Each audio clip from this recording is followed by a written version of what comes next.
Everyone, good morning. Most welcome in Avinash tutorial. Last classes में हमने organic compound that means carbon and its compound के saturated hydrocarbon means alkene के बारे में study किया था।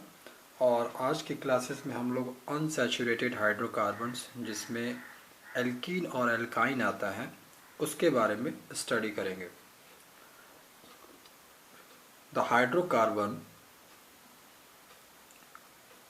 in which the valency between at least two carbon atom is satisfied with a double or triple bond are called unsaturated hydrocarbon। तो unsaturated hydrocarbon में जो carbon के आउटर मोस्ट सेल में जो 4 इलेक्ट्रॉन है वहाँ पर या तो 2 इलेक्ट्रॉन का शेयरिंग होगा, अदरवाइज 3 इलेक्ट्रॉन का शेयरिंग होगा। तो उस टाइप के हाइड्रोकार्बन को हम अनसैचुरेटेड हाइड्रोकार्बन कहते हैं। Alkene and alkyne are unsaturated hydrocarbon. Alkene और एल्काइन जो है वो अनसैचुरेटेड हाइड्रोकार्बन्स में आते हैं। The hydrocarbons which contain at least one double covalent bond between two carbon atoms are called alkenes. The hydrocarbons which contain at least one double covalent bond between two carbons are called alkenes. alkene में अगर कोई ऐसा carbon carbon के बीच में reaction हो रहा है जिसमें कि कम से कम 2 कार्बन के बीच में अगर डबल बॉन्ड का रिएक्शन हो रहा है तो आप कहेंगे कि वो एल्कीन है, वो हाइड्रोकार्बन जो है वो एल्कीन है। और general formula of alkene, alkene का जो जनरल फार्मूला होता है वो CnH2n होता है। यहाँ पर n जो है वो नंबर ऑफ कार्बन एटम है। अब इस चीज़ को एक टेबल से समझते हैं एल्कीन के बारे में।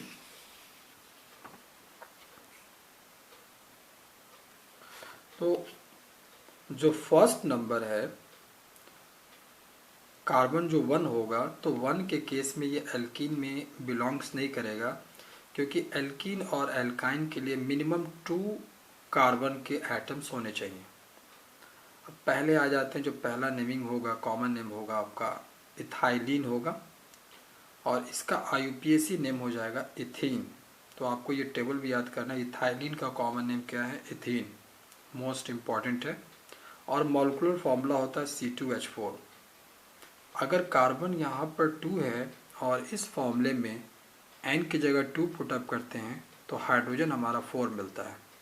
C2H4 जो होगा वो फर्स्ट कंपाउंड है आपका एल्कीन का।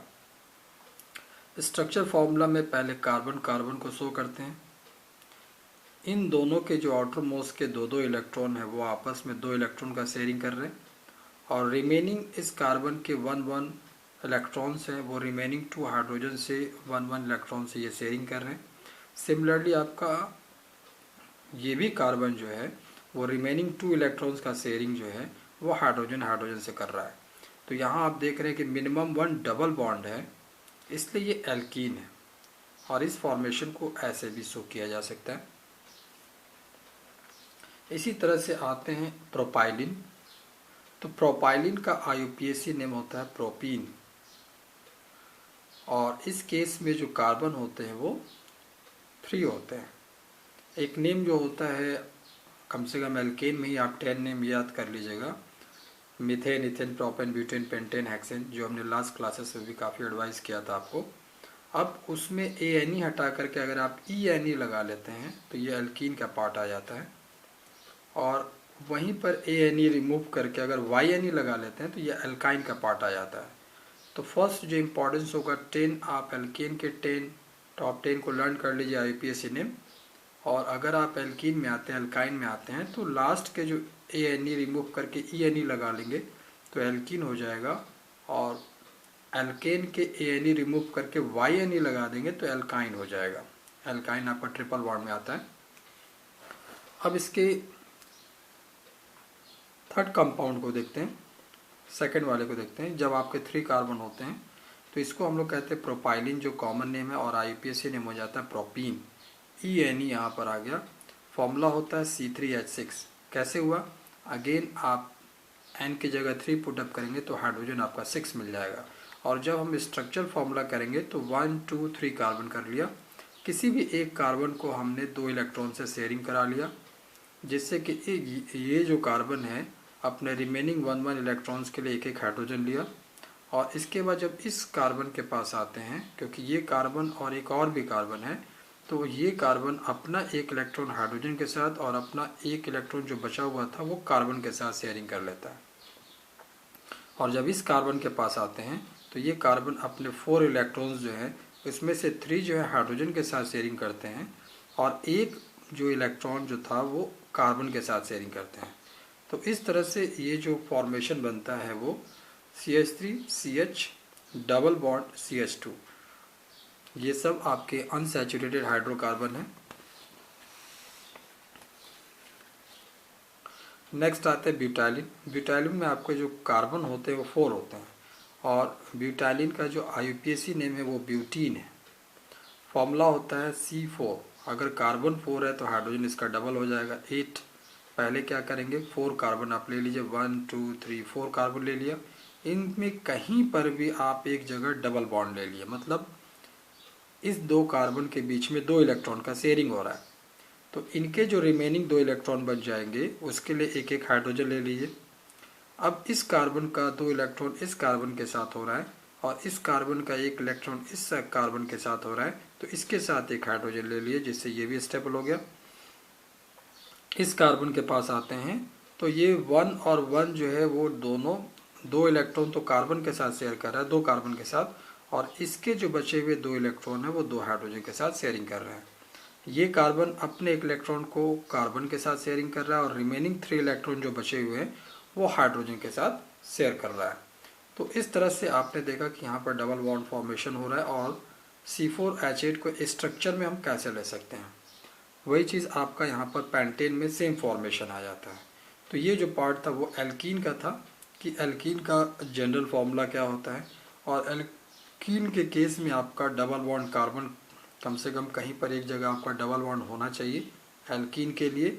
और एल्कीन में जो फर्स्ट कंपाउंड आता है वो आता है इथीन से, क्योंकि कार्बन अगर हमने 1 लिया है तो कार्बन डबल बॉन्ड जो है वो कार्बन के साथ ही बनाता है, तो मिनिमम 2 कार्बन चाहिए जिससे कि इसका कंपाउंड फॉर्मेशन हो सके, डबल बॉन्ड बन सके। अब नेक्स्ट जो है वो हम लोग देखते हैं एल्काइन। एल्काइन के केस में आपका ये ट्रिपल बॉन्ड फॉर्मेशन होता है। The aliphatic hydrocarbons which contain triple bond between 2 carbon atoms are called alkyne. Aliphatic hydrocarbon में डबल बॉन्ड और ट्रिपल बॉन्ड होते हैं। ये चीज़ हमने स्टार्टिंग में आपको एक्सप्लेन किया था, बहुत इंपॉर्टेंस है। Aliphatic hydrocarbons which contain a triple bond between 2 carbon atoms are called alkynes. जब कार्बन कार्बन के बीच में 3 इलेक्ट्रॉन का शेयरिंग होता है, 3 इलेक्ट्रॉन का शेयरिंग होता है, तो हम उस तरह के कंपाउंड को एल्काइंस कहते हैं। और एल्काइन भी जो है, जो फर्स्ट इसका जो कंपाउंड आएगा, इसके केस में मिनिमम जो है 2 कार्बन एटम्स होने ही होने चाहिए।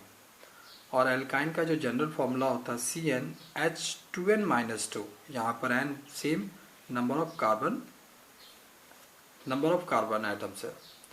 अब हम लोग एल्काइन के पूरे स्ट्रक्चर को समझते हैं।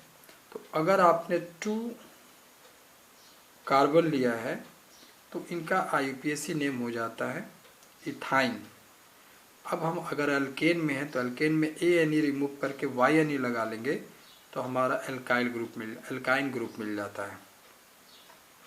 अब इसका जो मॉलिक्यूलर फॉर्मूला होगा वो C2H2 होगा, क्योंकि अगर आपने यहाँ 2 दिया है तो हाइड्रोजन के केस में ये 4 - 2 आपका 2 हो जाता है, तो हाइड्रोजन के जो एटम्स है वो 2 हो जाते हैं और कार्बन के एटम्स आपके 2 होते हैं। अब क्योंकि ये आपका ट्रिपल बॉन्ड है तो पहले आप 2 कार्बन ले लीजिए और इस 2 कार्बन में 2 कार्बन और 2 हाइड्रोजन आपने सेपरेट ले लिया। तो अगर इस कार्बन के पास है तो इसका 1 इलेक्ट्रॉन का तो बैलेंस हो गया हाइड्रोजन के साथ, इनका भी 1 इलेक्ट्रॉन का बैलेंस हाइड्रोजन के साथ हो गया। बट अब ये कार्बन और ये कार्बन के जो 3 इलेक्ट्रॉन्स आउटर मोस्ट शेल में थे, ये दोनों कार्बन ने 3 इलेक्ट्रॉन्स का एक दूसरे के साथ शेयरिंग किया, जिससे यहाँ पर ट्रिपल बॉन्ड फॉर्मेशन हुआ। वही अगर आते हैं, अगर आपके पास 3 कार्बन्स है तो इसे हम लोग कहते हैं प्रोपाइन, और प्रोपाइन का जो फॉर्मूला होता है C3H4 होता है।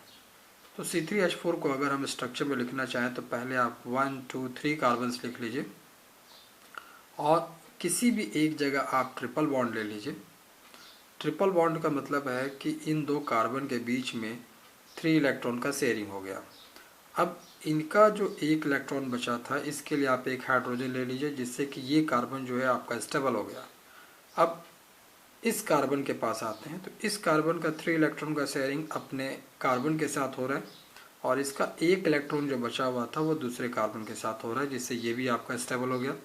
और अगर हम इस कार्बन के पास आते हैं तो इसके आउटर मोस्ट शेल में जो 4 इलेक्ट्रॉन्स है उसमें हाइड्रोजन हाइड्रोजन हाइड्रोजन के साथ 3 इलेक्ट्रॉन का शेयरिंग हो रहा है और इसका 1 इलेक्ट्रॉन का शेयरिंग अपने प्रीवियस जो कार्बन है उनके साथ ये शेयरिंग हो रहा है, तो इससे ये भी बैलेंस हो गया।